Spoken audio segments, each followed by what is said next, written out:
मोटू पतलू और परी की कहानी। जंगल में एक छोटे से गांव में रहने वाले मोटू और पतलू एक दिन जंगल की सैर पर निकले।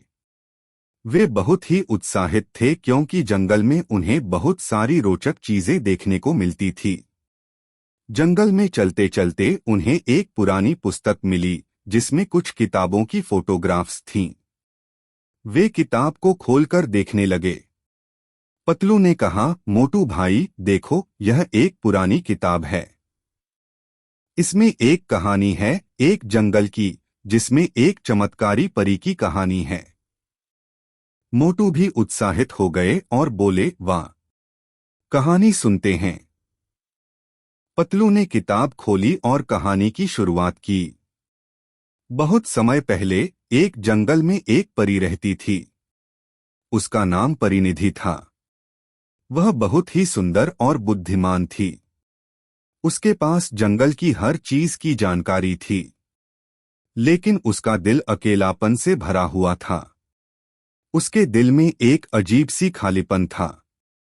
एक दिन परिनिधि ने अपने दोस्त पक्षियों के साथ जंगल के गहरे हिस्से में एक पुराने पेड़ के नीचे बैठकर विचार किया। वह चाहती थी कि उसका जीवन थोड़ा और रंगीन बने। तभी उसने एक फूल से बात की, क्या तुम मुझे अपनी जड़ से जंगल के अन्य हिस्सों में ले जा सकते हो? फूल ने हंसते हुए कहा, हाँ बिल्कुल, लेकिन तुम्हें एक बात याद रखनी होगी। तुम्हें वहां खोजने में थोड़ा समय लग सकता है।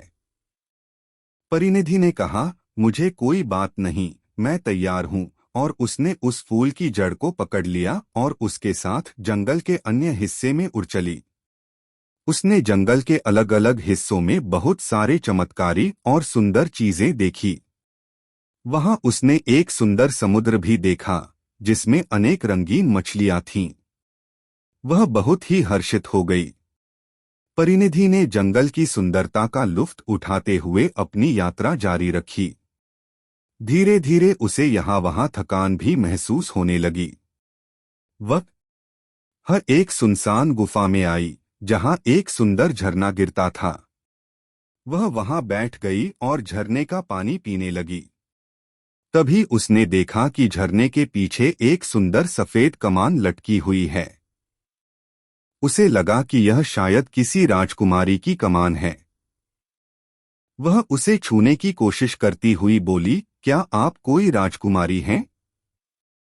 छूते ही उसके सामने एक सुंदर रूपवती परी आई और बोली, हाँ मैं एक परी हूँ, मेरा नाम चंद्रलेखा है। धन्यवाद कि तुमने मुझे छुआ। मैं बहुत समय से यहाँ फंसी हुई थी, तुम्हारी कृपा से मुझे मुक्ति मिली है। चंद्रलेखा ने परिनिधि को अपने राज्य में आमंत्रित किया और उसने उसे अपने राजमहल ले जाया। वहां चंद्रलेखा ने परिनिधि को अपनी राजकुमारी मानी और उसे अपने साथ खुशियों की भरी जिंदगी जीने का मौका दिया। इस प्रकार परिनिधि ने अकेलापन से मुक्ति पाई और उसने अपनी खुशियों की जगह जंगल के हर पेड़ पौधे को अपनी दोस्त मान लिया। कहानी सुनते हुए मोटू और पतलू को बहुत अच्छा लगा। वे खुशी खुशी घर लौट गए और अपने दोस्तों को यह कहानी सुनाने लगे। उन्होंने यह भी सोचा कि वे भी अपने जीवन में कुछ नया करेंगे और अकेलापन को हराकर अपनी जिंदगी को और भी रंगीन बनाएंगे। Which story did you like? Tell us in the comment box and like and share. Don't forget to subscribe to our story.